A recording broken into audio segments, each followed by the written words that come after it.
Bonjour et bienvenue.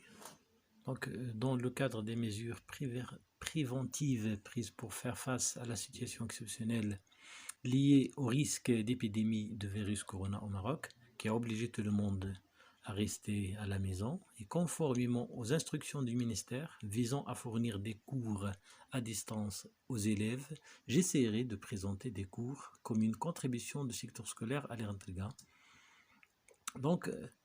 Là, bienvenue dans une leçon de conjugaison qui va s'intituler l'impératif présent des verbes de premier et deuxième groupe. Donc pour cela, nous allons travailler sur ces exemples.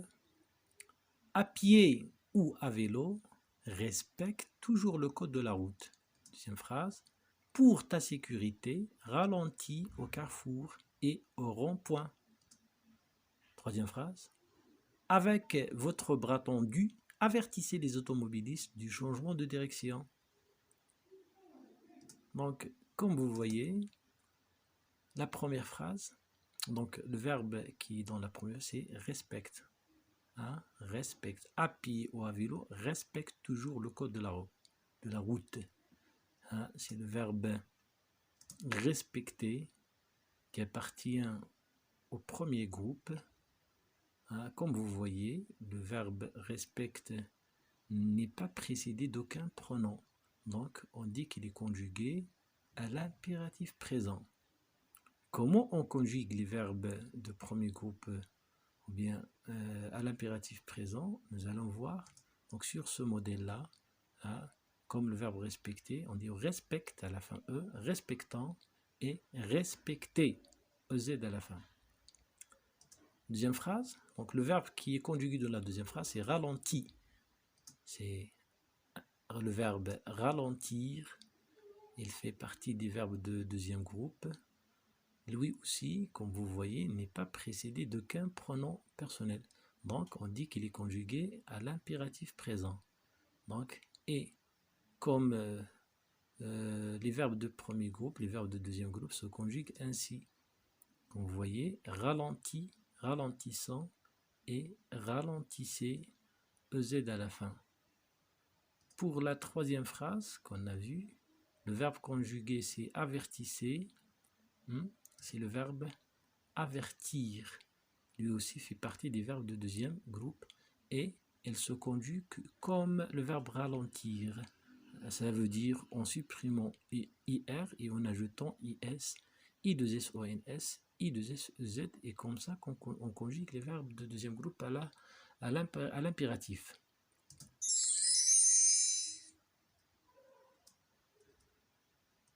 Donc, l'impératif présent ne se conjugue, comme vous avez vu, qu'à la deuxième personne du singulier et à la première et la deuxième personne du pluriel.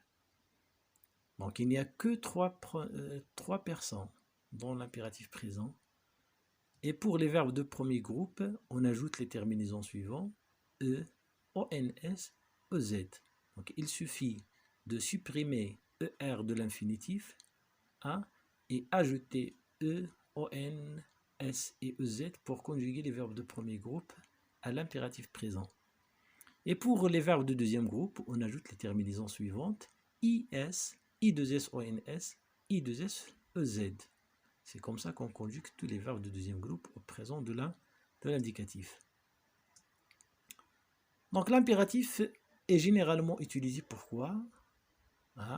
Tout simplement pour donner un ordre, comme dans la phrase, ou bien dans l'exemple, sors de ma maison, ou bien on l'utilise aussi pour donner, ou bien pour interdire, pour donner une interdiction, ne joue pas avec le feu, et aussi pour donner, ou bien pour demander, une demande, aider les enfants démunis, et aussi il est utilisé pour donner un conseil, arrêter de fumer. Et enfin, on utilise l'impératif pour donner une consigne, suis les indications.